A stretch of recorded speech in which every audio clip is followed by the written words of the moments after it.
where you are, Daryl. It's 5 o'clock here. For some of us, it's 5 o'clock. Yes, but we're the real time. Now, come on, you New South Welshmen. Wendy, Wendy, just remember, we have to give a little bit sometimes because they're not as adequate as what we are. Oh, here we go. Well, you voted on it, Wendy.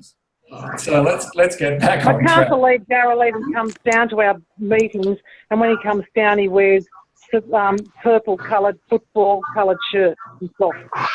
That's maroon, actually, not Better purple. than maroon. It is called maroon. Well, it depends if you're colourblind and you boys are a bit dodgy with your eyesight. All right, okay. Okay, so the insults are flying. This is good. Yes, it's not biting. But this is the whole exercise of trying to open up district leadership and getting conversation going and just trying to make everyone more accessible. And Wendy did send out asking for questions. And Don, you were the only person that asked 2 questions. There are no other questions that came through. Now, okay, that's good. So we'll pass it over to you, Don, and so you can ask your questions. Okay, well, the first question is to do with the Satellite Club. As you know, I would inform everyone that Glen Innes was the first club in this district to form a satellite club. That's right. And I'm interested in the fact that there's one being formed at the university up there on the Gold Coast. Yes. And my question was 2 things. I've noticed on Facebook that they appear to have 2 types of membership. And I'm after details of that. And also, I'm very interested to know what their subs are, how their subs are made of. Well, I didn't quite hear the last question. You were very interested to hear what? Don? I'm on mobile and a lot of background noise at the moment. I didn't hear your question. Yes, I didn't hear the last part of your question, and you're very interested to hear what? Interested to know what subscriptions. Okay. The 2 different memberships pay. Okay, well, as of this year, you can have associate membership. And this is what I've been doing at the Satellite Club of Griffith University. I've inducted something like 11 people into associate membership. Now, when I was up at Glen Innes, so I did speak a little bit about this, but Don, I don't think you were there for that particular meeting. And what it is, I call it in real estate terms, a 1 + 1 year membership, because... Can we just hold for a minute? There's background noise there. You're not coming through clear at all.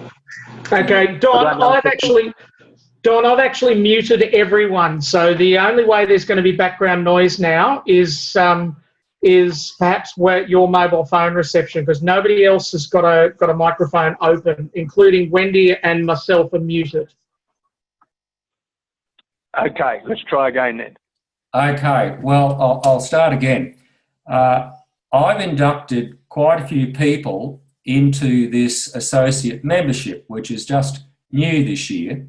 And I call it in real estate terms a 1 + 1 year option, because it's to be no longer than for a 2-year period.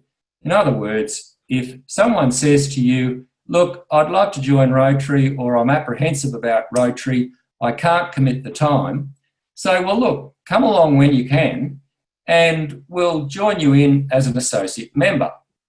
Now, what an associate member means is that it has all the rights of a Rotarian, except you can't wear the Rotary badge and you can't take part as a director on a board. Now, at the Satellite Club in Griffith University, they actually charge $30 for the year. You don't have to charge anything, but basically what that $30 does, it covers a name badge or anything else that might be there. It also forms a little bit of a commitment, and it's good to have a commitment. and they're more likely to turn up if they've paid a little bit of a fee. And it's up to the club as to what they want to charge, if they want to charge anything at all. And quite often I have come across people who have said, oh, look, I can only come once a month. And I've said, all right, well, how about you become an associate member of Rotary? And quite often also these people form the workforce when you're doing projects. Now, in our own club, Surface Sunrise, that we have what you would call a men's shed, but it's where we make our pre-pack schools, classrooms, and we do the Mona Rorke's project overseas. That's also where we make our wheelchairs out of bicycles. So the president of our club decided it would be a good idea to make all these fellows associate members. It is really taking the place of Friends of Rotary, and I did try Friends of Rotary in my club about 3 years ago, and I only ever had one person join up as a friend of Rotary, and he has since become a Rotarian, and in fact he was our president last year. And I would really encourage people, if you're having difficulty in getting someone to take an interest to join them up as an associate member. It's also, there's family membership too, or there's corporate membership. With corporate membership, there might be someone in a bank and they say, well, I can't come every meeting, but there might be 2 or 3 other people in that bank who would be interested in coming once a month or once a fortnight or whatever. But the corporate membership has to go under the name of one person, but they can nominate the other people that come along. And there's only one membership fee for the corporate member, because it's the corporate member who's been nominated, who is reported to Rotary International and is recorded as the member. And it's a similar concept with family membership. Now this next President's Update that I send out to presidents and the leadership team and so forth will have a proposed change to your club bylaws to allow corporate membership, family membership and associate membership. And in fact, Michael Irving or Sue Randall sent out last year in November standard bylaws for a club, but those standard bylaws don't actually take into account this different form of membership. When I send out this update, which will be Monday week. Right?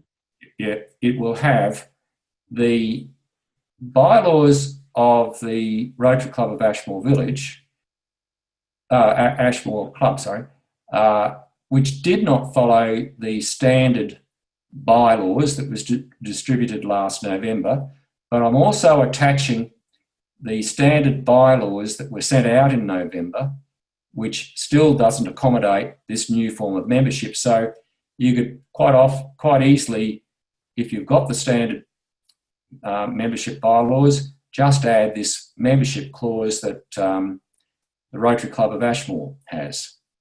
I'm just trying to make it simple for people.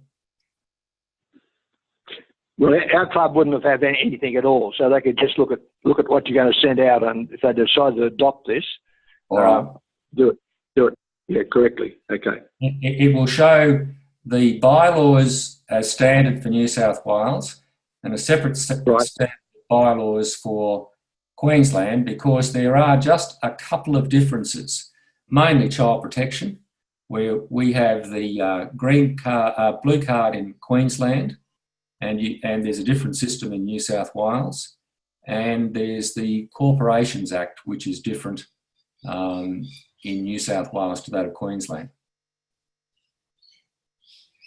Any other questions on types of membership? No, well, okay. On that then is it's a matter of if the board decides to go down this particular direction of amending your bylaws, and then you can go ahead.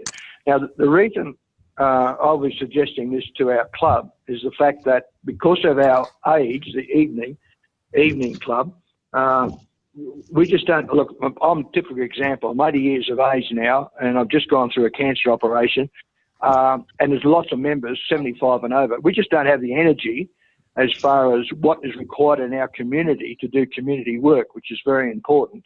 And so we want to enlarge our workforce, I believe, and this 1 by plus 1 year, to me, sounds a very good option as far as getting people involved, because we do need an additional workforce, right? Otherwise, the small number of members we have in the satellite club, we'll wear them out in no time. We don't want to do that. Yeah, and it's a good way to interest them in possibly joining as a full member once they see what you're doing and how you Of course it is. Yeah. No, agreed. Now, you said there as far as family membership. So family membership, could you just talk a bit? Can I tell you what I think of what you mean? Family membership is that allows your wife to come along under your membership. This is what I believe. I've had no experience with it, Wendy, but I believe it would be the wife, the girlfriend, and even maybe a son or daughter. Wendy, Son or daughter, right. Yeah, I think that concept of the associate member, if you think about that as just being a family member, you know, we've got one of the guys in our club that works away quite a lot. You know, him and his wife are both members now, but I can see that would work for people in those situations as well. So there's one membership fee, and if you call it either for the husband or the wife, but the other person is welcome to come as part of that membership, but they're not a Rotarian. Otherwise you have, like Charles and I are both Rotarians, we both pay our fees to RI and to district and whatever. We sorry to butt in here, but we at the E Club did something different, because we had a couple of families that were members that had children and that. So what we would do is that, yes, there would be the family, the RI due and the district dues, and then we would discount whatever the club dues were, so that the family they were all full members. That was how we did things. I don't know whether or not it was officially supposed to happen that way, but that's what they did. Well, Darryl? As Noel Travascus always says, the annual procedure has a flexible cover, even flexible. It was just a way of getting some full members. But I just wanted to. Lee's raised her hand. She's got a group of people there at the moment. I'm just wondering if we could just. I'm just going to unmute Lee, and Lee, would you like to just introduce your guys, because I think you guys have got a couple of questions that you might wanted to ask as well. And then we can go back to Don with his other question after that. Yeah, please. Before you do the second question, can I just come in there with, I talked to Sue Randall today regarding people ringing her about changing their constitution or bylaws, and you can't change the constitution except to change the geographic, you know, you might be, you know, Gold Coast and surrounds or something like that. But you can't change your constitution, and you have to give sufficient notice, and it has to be done at an AGM. Yeah. So I think that people need to know that you just can't have a meeting and say we're going to change the bylaws without advising everybody first. You must go through the proper process. Yes. All right, can we go to Lee Rickwood, please? Yeah, thank you. Sorry. Can you hear me all right? We can. You can. Okay, great. We're having our cluster meeting at the moment. We've got Eric Val from Coomera River, and Sandra and Sandy from Cape Island. So I think we raised the hand because we're having trouble.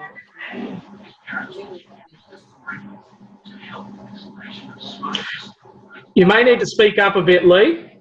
No specific questions. We're just telling you we're here and listening. Oh, okay. All right. Okay. Hi, everyone. Okay, we can go back to Don. Yeah. Okay.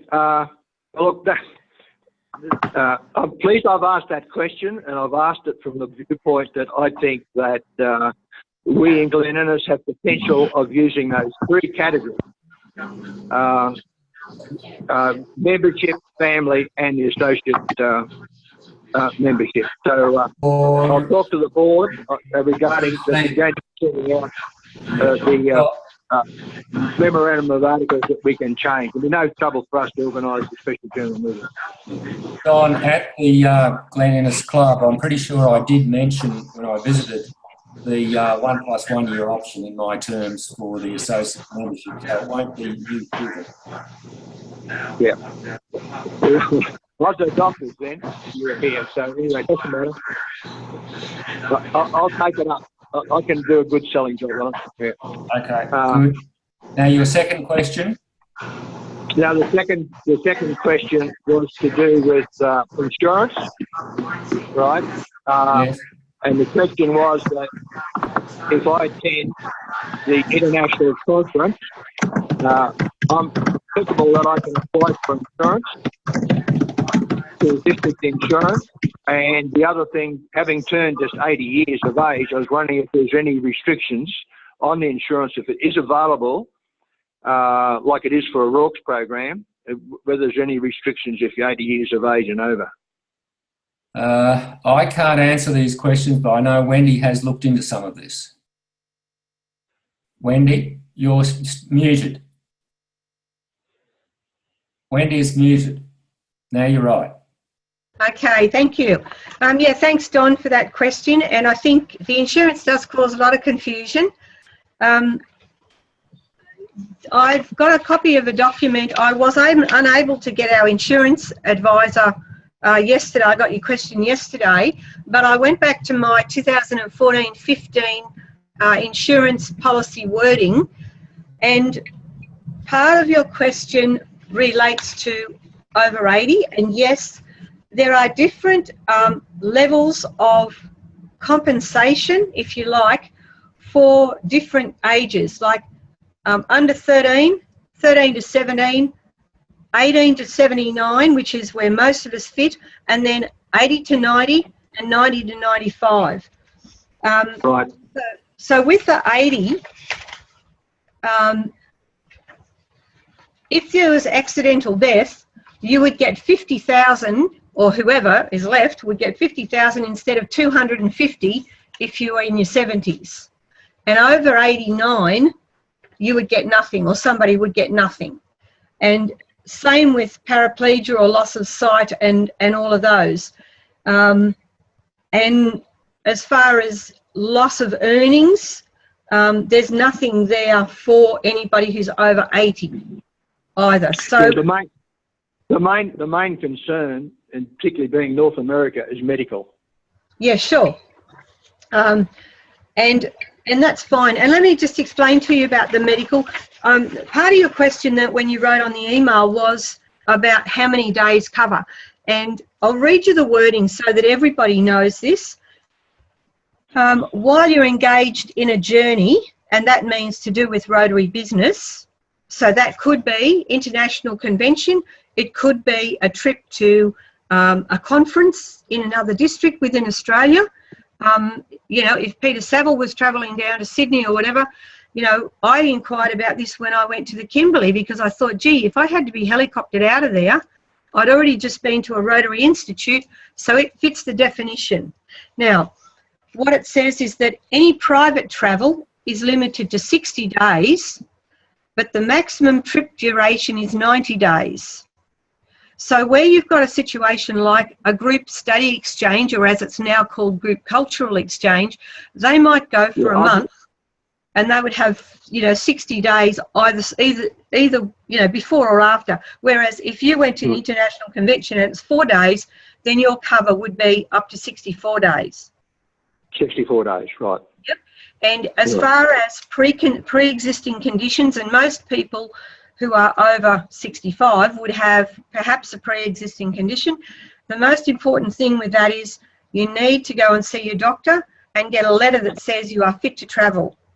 Now, the problem with that's similar to what I've used on Rotary Friendship Exchange on 2 occasions. Exactly the same, and that's where I went back to find this insurance document, because where I used on a friendship exchange. But the problem is you don't need to produce that letter unless you make a claim. And if you haven't already got that letter, then you can't make a claim. So with the friendship exchanges, we make sure that everybody has that letter and the team leader has a copy of that to make sure that everybody's covered.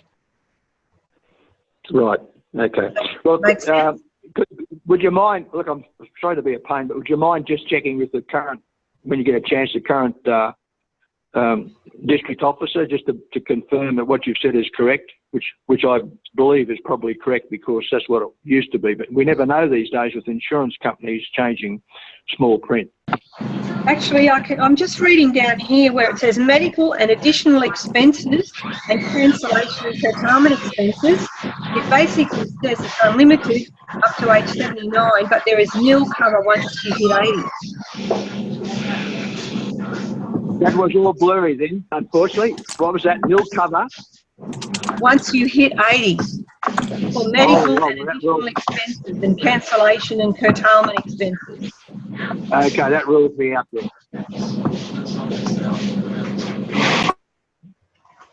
What you're saying then that clause rules me out.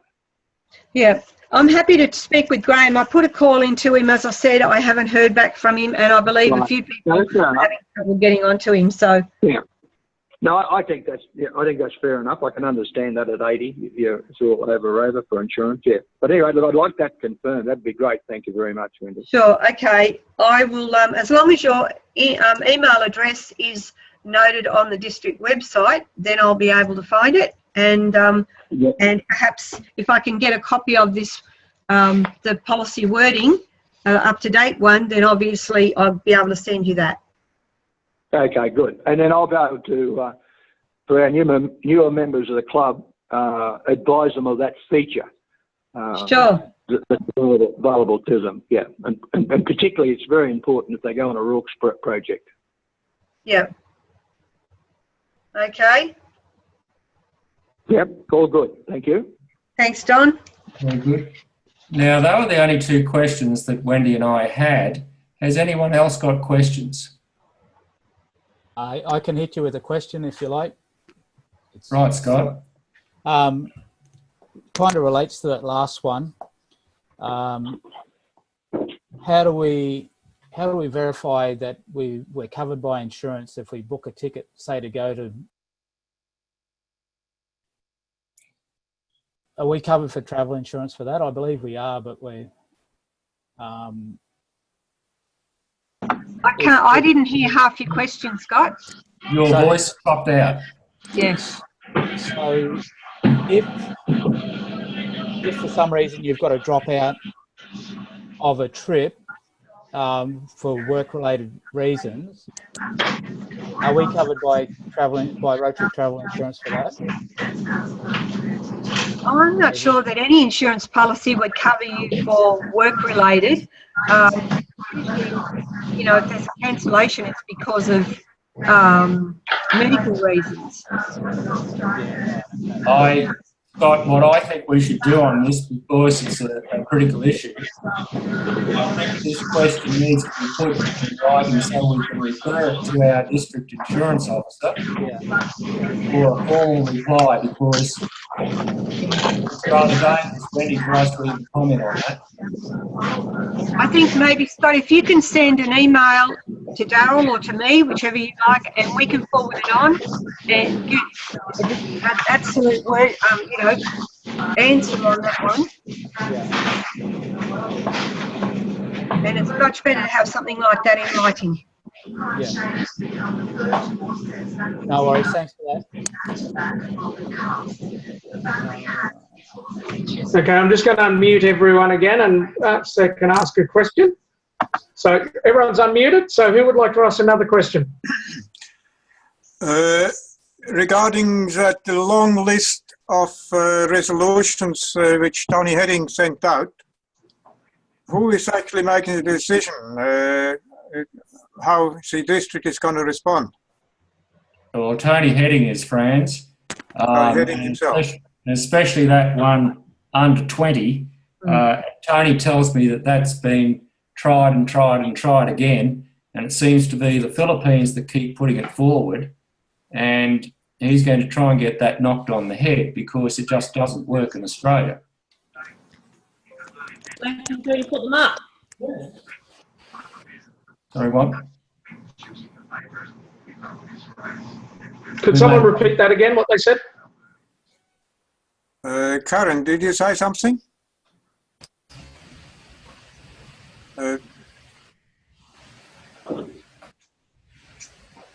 Okay. Whoever it was has dropped out because they were. Someone said, "Who keeps putting them up?" Was what I heard, or why do they keep putting it up? But it's dropped out. Well, if they're listening, from what Tony's told me, and whether he's got all the facts or not, I can't guarantee. But it appears to be coming from the Philippines, and it's happened every so often. And it's ridiculous as far as Australia is concerned, so there's certainly going to be strong words evidently said about it. Okay. Second question regarding the redistricting. Yes. Is that correct pronunciation?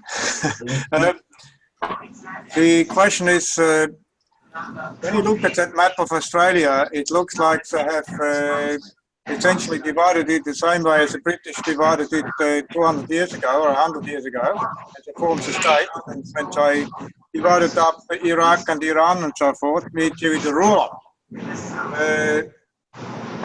Wouldn't I have been perhaps a little bit better to be a little bit more relevant to the natural boundaries? Okay, friends. This map resulted from several meetings around Australia. One, as far as the boundary to the southern section of what we'll call 9640, because all the districts will get totally different numbers in the future. Incidentally, Peter, there's a lot of background noise I'm getting here. I can mute everyone else. Just give me a second, and I'll just. All right. That's much better as far as I'm concerned here. That was just established as a line at this stage because there's a lot more work that has to go into this. When it was decided, or the push was for mega districts, and whether you agree with mega districts or not, we're in that situation, we're being confronted with mega districts. It was logical to try and establish some sort of line that allowed district to the south of us to expand north, and for our district to be reasonably proportioned with regions related to, let's say, the Gold Coast. And although there's the districts where Amanda Ryder comes from, the clubs of Amanda Ryder, which was the Clarence Valley, and we would have very much liked to have had Clarence Valley in the Northern District, that wasn't going to be a situation that we could argue, because the Queensland clubs were arguing that we needed to establish the boundary at the state border of Queensland and New South Wales. But we have clubs that are Currumbin, Coolangatta, Tweed that go directly across that. We have all the northern rivers which relate very much to the Gold Coast and Brisbane, and you've got Tenterfield relating very, very closely to Stanthorpe. So at this stage, a line was put in. I said, well, let's just see where that line comes into the southern tip of the Queensland border, which just brought it into under Evans Head and brought it in under Tenterfield, of course. And I don't believe there's too much that's to the south of that. It's almost no man's land when you look at what's between south of Evans Head and the Clarence Valley. Okay, yeah. Now, that might end up being a squiggle, but we've got to look at more detail of that area. As far as the northern boundary is concerned, I've got absolutely no idea what is just north of Gympie and going out west. And again, we'd have to look at that because I'm a great stickler for looking at regions. And I know Scott's club, Fassifern Valley, are very concerned about regions. And this was their argument early in the piece to include all of the regional area of the scenic rim. And they were, at the way they were last time, they were chopped off from areas such as Perga, where Scott lives. And we were reaching a compromise when it was still the smaller districts by saying, well, we won't intrude on any of the metropolitan areas because Fassifern Valley is really very much a rural sort of area. But that all went out the window, of course, when it went into mega districts. And I was able to stave off the argument from Queensland and also New South Wales of going to state borders, because I said, well, if you look at the northern district of Queensland, that's taking in most of the Northern Territory. In fact, it's going in just north of Alice Springs. And the reason Alice Springs is going in with all of South Australia is because evidently they relate more to Adelaide. And I find that hard to believe, but this is what we're being told. And when you look at some parts of South Australia when it comes to the South Australian border, they'll actually be creeping into Victoria and New South Wales because there are some centres that are relating more again to Adelaide than, say, Melbourne or Sydney. As far as New South Wales is concerned, they're basically looking at 3 districts, but at the moment they're saying 3 to 4 districts because Sydney was just redistricted. I don't know whether it was last year or the year before, but it was fairly recent. 14-15, yeah. Was it 14-15, yeah. But I know they want to put Sydney into one district rather than the 2 that it is at the moment. Now, there's going to be a lot of problems with this redistricting as to management, but that is just a management issue.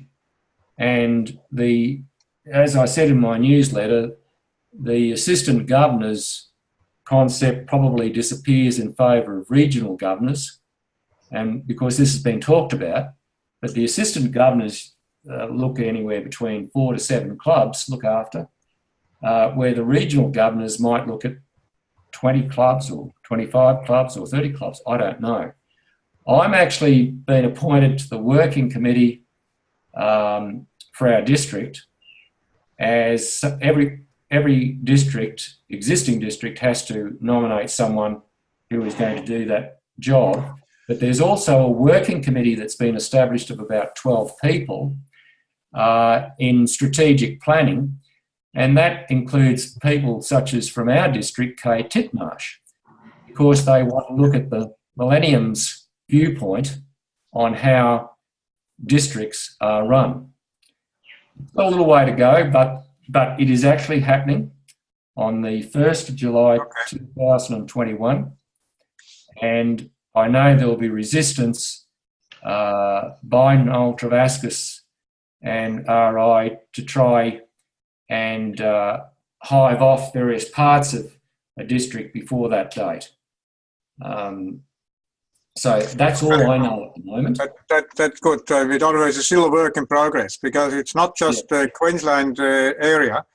Just look at the map, for example, South Australia. It looks like Mount Gambier. In typical case, Mount Gambier is in South Australia, but they really belong closer to Victoria than to South Australia. And in a similar way, Renmark is closer to Mildura than it is to Adelaide. So it's just a sort of thing which I think they should overcome. If they're redistricting, they really need to go on natural boundaries rather than on and I agree totally, Franz. Yeah. And at least I did win the argument about looking at regions, and that's why that straight line as it is at the moment has ended up there rather than on the Queensland-New South Wales border, because there was an extremely strong to make it on state borders. And I immediately blew the argument out of the water when I said, well, you've ignored that in South Australia, You'd ignore that in New South Wales and Victoria. So why are you saying it's got to be on the border for New South Wales and Queensland? Mhm. And they all conceded that that was a fair enough point. You say there's a working committee already on that in Australia. Yes, I know. Have you published anything on that? Is there any data published on that? No, on the not conclusions yet. so far? There is. Okay. No, it's still in very much the embryonic stages of development. Okay. Fine. Thank you. Can I And as make I a said- comment? Can I just make a comment? I think that we're very fortunate that Noel Travascus has been so proactive and engaged people, you know, all of the district governors and the ones following, because otherwise the worst thing that could happen would be for Rotary International to just say, let's draw a line here, and we would be stuck with whatever they decide. This way, at least there's input, and I think that whatever happens, clubs will still be clubs and clubs will still focus. It's just I the district. wholeheartedly agree with you on that point, that Rotary International simply would draw another straight line. Yeah. Well, can I tell you that Noel Travascus finishes his term at the end of this Rotary year 17-18, and he's determined to have these boundaries set before that time because, as has just been said, RI will come along with their pencil and draw the line and say, this is it. But I might just qualify all this. We don't have to, as a district, agree to redistricting because we haven't reached that magic or terrible number of 1,100. Our membership is 1,223 at the moment, but if we don't agree, we will, as I said in the newsletter, the meat and the sandwich will be squeezed out because, as Don has just said from Glenys, he's 80, there's a lot over 75.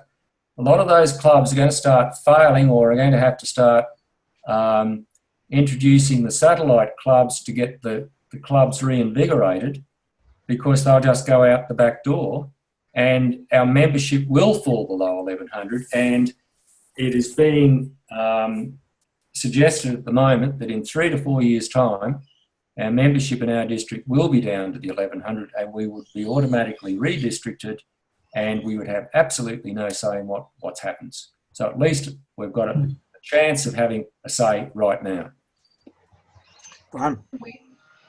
We really need to be, sorry, I'm late, by the way. We really need to be focusing on the young people. Yes. And Ballina Richmond, as you know, is doing that. We just had our youngest member ever. No. Sorry, can you other guys turn your microphones off because all we're getting is cross conversations. Thank you. Yeah, so we're trying to do that. We've got some members who are getting old and getting sick and moving, not coming to Rotary. So we're trying to put in the younger members and any other members and the women into the club. And it's really been a focus. Okay, I'm just going to unmute some other people just for a second. That was what I just so we can get a couple other questions in. I agree with you, Beverly, on what you were just saying just then. So it looks like it's Lee's group that are the ones that are having a meeting inside a meeting. So I'll just unmute them. I'll just mute them completely. So I'm just going to unmute everyone. I agree with what you were saying there, Beverly. I think it was a case of, I think we've just had the membership call go out. If we don't want to, Darryl, do I read that correctly? That if we don't want to be shrunk in with another group, we have to basically get our act together and lift our membership up. That's right. Well, both my first goals, 1 and 2, were really basically aimed at membership. And I think the statistics are that if everyone had invited these 2 people along at this stage to a Rotary event or function, and we had a fairly good success rate, we'd be up another 100. But in fact, we're not up another 100. We started off this Rotary year at 1,192 in the district. As of a couple of days ago, we were at 1,223, which was pretty good because we're the second highest growth in membership numbers in districts in Australia at 2.6%. The highest in the district was the highest in Australia was 3.3%. So we're not doing too badly, but we won't get up to the numbers we should be getting up to. The other issue is that, you know, groups like Byron Bay, sorry, there's a lot of interference here, groups like Byron Bay, which haven't got a big club, do fantastic things over here. And there's only really firing. Sorry? They're really firing. They're doing so tremendously well. After a period of not doing much, they're really up and running and doing great things. You know, add something about, I'd like to add something about Ballina Richmond. You know, Don, we were talking earlier about the associate members and the family members. Yeah. Ballina Richmond a few years ago had 14 members, and they said, what can we do? And they pretty much worked on that model of the associate member, and they invited local business people to come along, and if they couldn't attend, to have somebody else come in their place. So they sort of were like the corporate business model, and a lot of those people then joined. And then the club was able to get out and do more things because they had more people, and so more people want to join. And I believe that they've just inducted about another 3 or 4. They've gone from 46 to 14 members to about, I don't know, Daryl, tell me if I'm wrong, but around 36 people. Yeah, that's right. And I must say it's an absolute pleasure to visit Ballina Richmond. They've got about 50-50 male, female. I think might be Beverly is just slightly more at the moment. They've got a membership age range from about 22s, 23. Yeah, Beverly's been muted there. 23, and it goes right up to about 80. And the person who ran the Food and Wine Festival was a member who joined the club only a matter of a couple of years ago, and he's towards the 80 age group, and they've done tremendously in that club. Yeah, our oldest person is 83 and our youngest is 23. Yeah. And it works well as a club.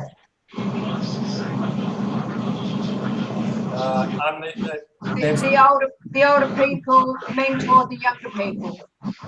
As you saw the other night, we had our vocational service award.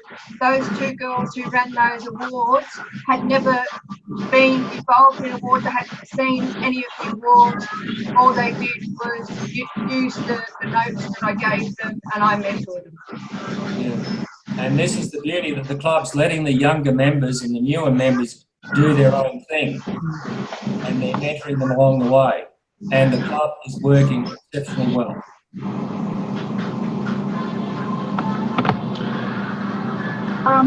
Daryl, Patsy. Yes, Patsy.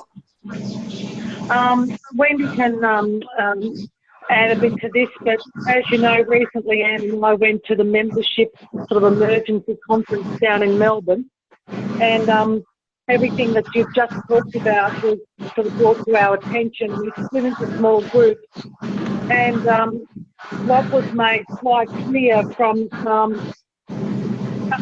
districts in New Zealand, particularly in the Auckland area, they have up to 80, 100 members, and they sort of probably base their success on their flexibility, and they did regular surveys.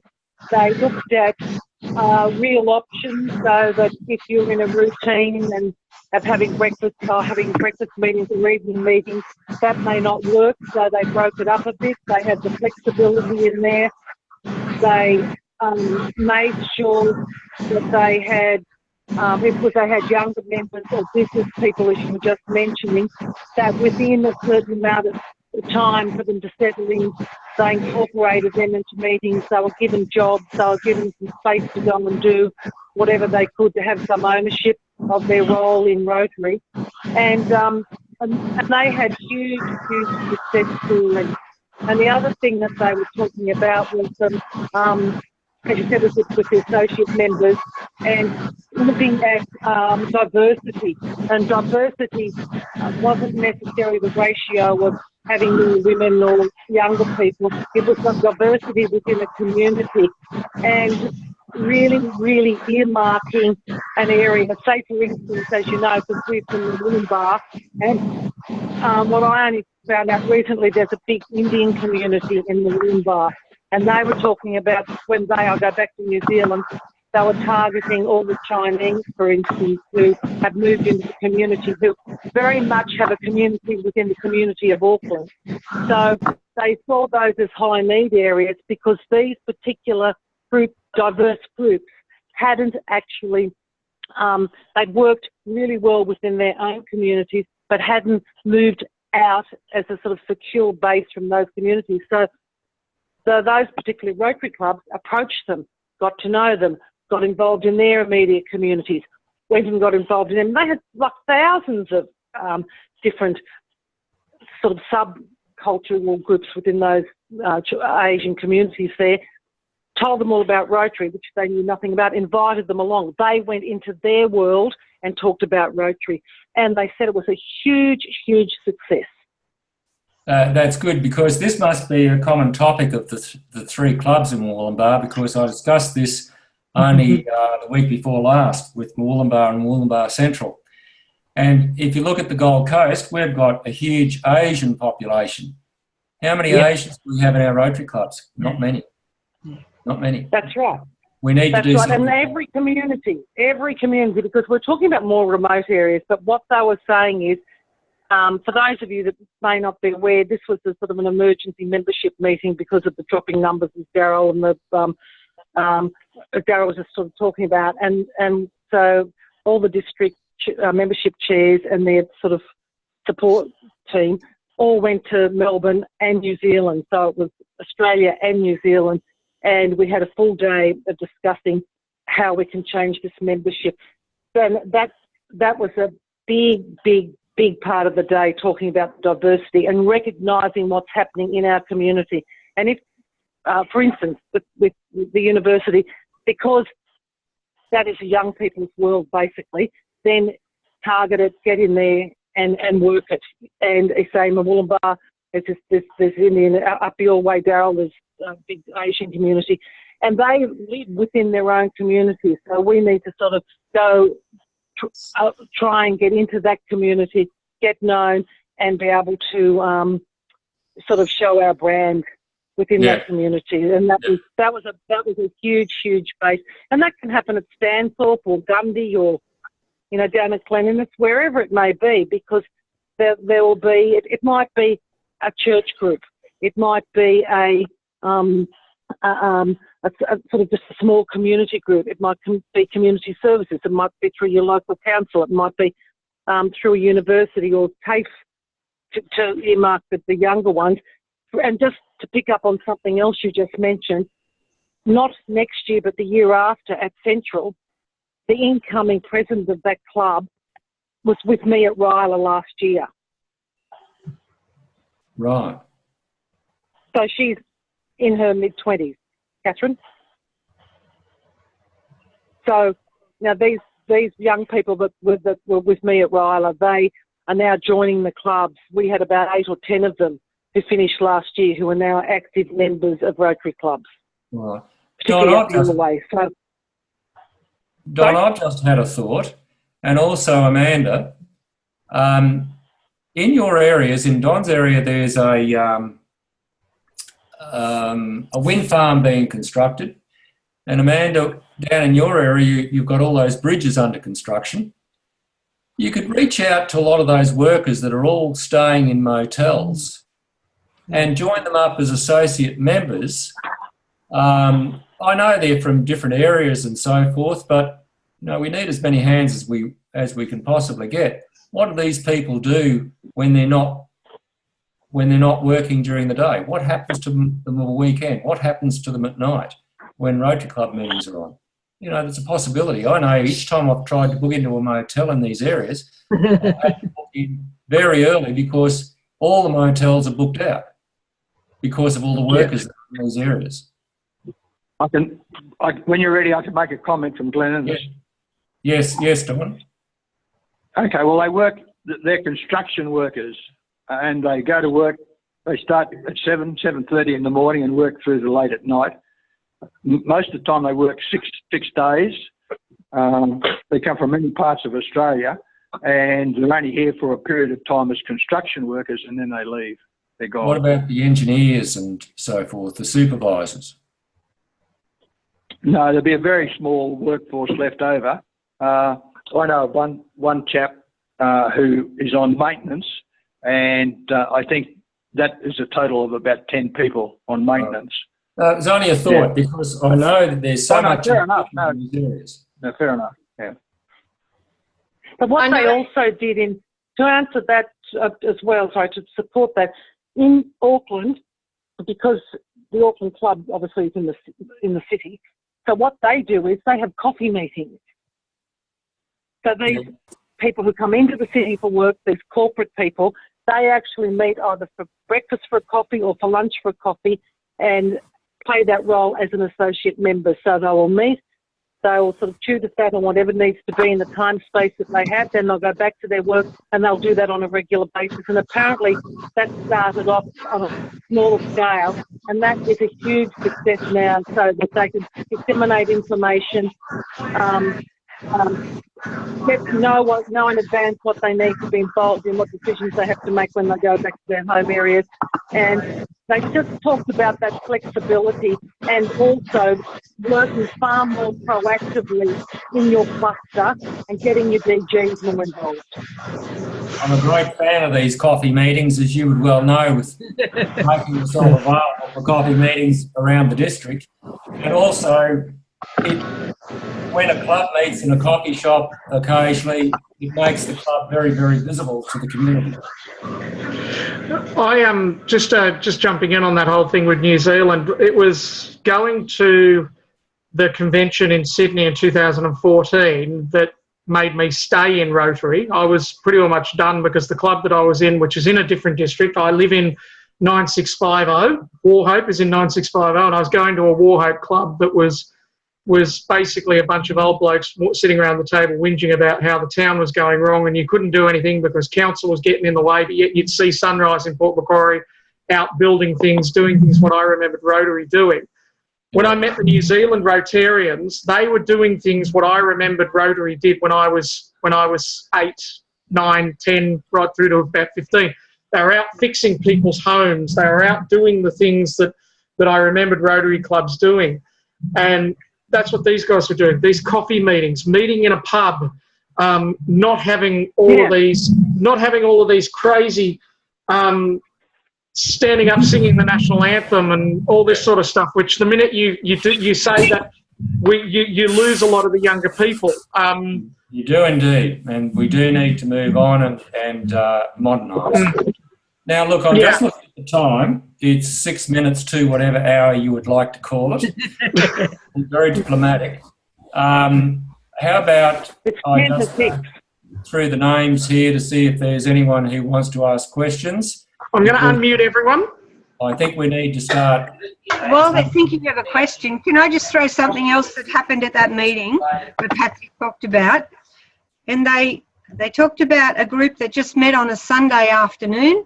They brought their kids with them, and these groups that are more flexible, all they do is talk about their projects, and they're focused and they really want to work. And the young people, you give them projects or you ask them what they'd like to see happen and they run with it. But I agree with you, there's a lot of times when they don't want to conform to what a lot of us see as a traditional Rotary meeting. So once we take those blinkers off and let meetings happen in a different way, I think there's a lot of things that can change. Wendy, just one point. Have a look at the Rotary Club of Next Gen St George. That is exactly the club that you have just described. Run by, it was started by a lovely lady by the name of Vimla Heyman. And they are exactly running the same way you just described. They don't meet traditionally. They meet on a Sunday afternoon and it's all project orientated. Okay. Wendy, so I assume that they were your last words? Absolutely. Patsy? I'm just reading these names out as they come up on my screen. Patsy, have you got anything else to say? No, that's fine, thanks. Beverly? The only other thing I was thinking and I don't know how many clubs have got a Facebook page, but I don't, but the club has. And I have to say that it's very active because, as you know, Jodie runs a Facebook page. She updates it all the time. Anything that we do is there, so the young people are able to see what we're doing. Very I good. think that's important too. Okay. Scott? Yeah, I don't have. You said Scott. Yeah, those last few comments were quite good. Certainly, I know in Grafton we are looking at those construction workers. We not only have the bridge and the route and the highway project, but we also have the jail coming. We've got a lot of members who are going to the Chamber of Commerce because that's where those companies have touched base with Grafton at the moment. We've also invited them as guest speakers as well, so we've actually met them, they've met the club, and we have also offered those untraditional types of memberships as well. And Facebook is something too that we're using, and we have got a really good response from the young people in Grafton. And we are also, because we've got so many projects going on, we are becoming more oriented. So we always have something that's going on that we're offering people. Thanks, Amanda. That's good. Franz? I just thought I'd ask you privately. Personally, my view is that Rotary should be more run like a major international corporation. That would include promotion, professional promotion, because the problem is that the vast majority of the general population out there doesn't know we exist and what we do. It's almost as associate membership and all those things, but if people don't know it exists, then it's not going to happen. There is something happening at the moment called One Rotary, which is a common ground of promotion. So that's again another thing that's in embryonic stages. We're just Lee is actually muted there. Yeah, I'll unmute. Give it 1 second. They were having a meeting in our meeting, so every time I'd unmute them, they were pretty much talking. They're unmuted now. Lee, did you got any final words to say or ask? Yeah, I think they're still having their meeting. All right, well, leave that. Don? Yes, well, there's one thing in my questions we didn't cover, and that was the cost of membership as far as the satellite club. What are they being charged in the Gold Coast? Oh, well, the satellite club,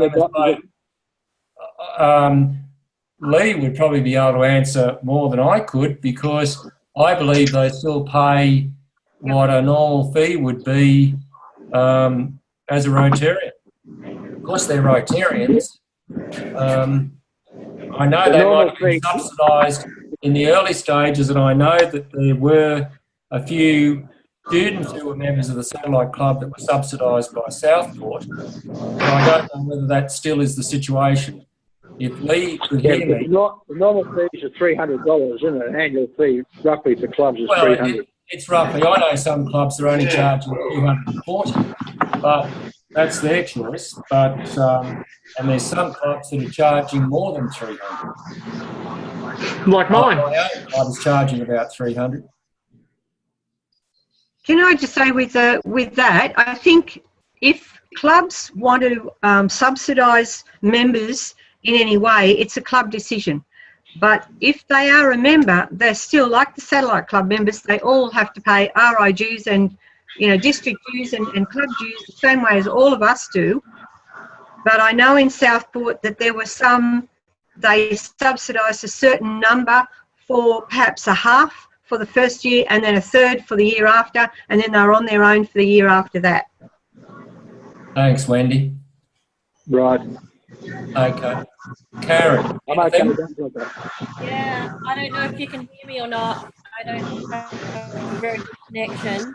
I have a question about how much it costs clubs for associate membership? Yes, I covered that. It's up to the club to decide how much, and the Satellite Club at Griffith University charges $30. Okay. Yeah. Any other questions, Karen? No, thank you. All right, Peter, have you got any questions? I've got one, and this is going to go out to everyone. I want to do a lot more with Australian Rotary Health with clubs, as you know. And I just wanted to ask a general question. How many of you guys have had anything to do with Australian Rotary Health other than Wendy and Daryl, and hearing about Daryl's And of course, Don's club has done a lot with Australian Rotary Health. Mm-hmm. Correct. Yeah. So and who would be interested if I was to run an information session this way on a Sunday afternoon and attending one of those as well?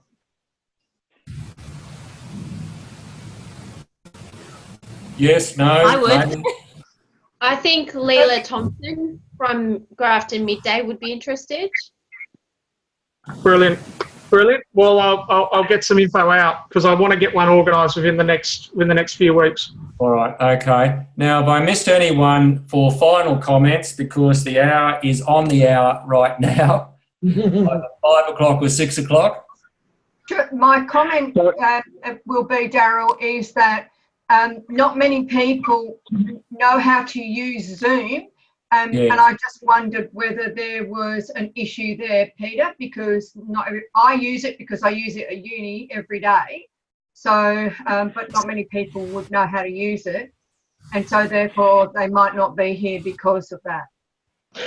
I'll address that one. Beverly, I'm looking at helping a lot more people and a lot more clubs utilise this product. It is another way it's another way actually for clubs to utilise for doing projects, and another way of meeting in a lot of ways. If you've got members, like if you want to run a satellite club really easily, this is the way to do it, because the satellite club at the Gold Coast University is actually using a package called WebEx to do one of their, or they were last time I spoke to them, they were doing one meeting in person, and then the other meeting was happening using WebEx, which the university gives them for nothing. Yeah. It's another way of getting your projects together and doing meetings and stuff, and especially if you're looking at doing an overseas project as well.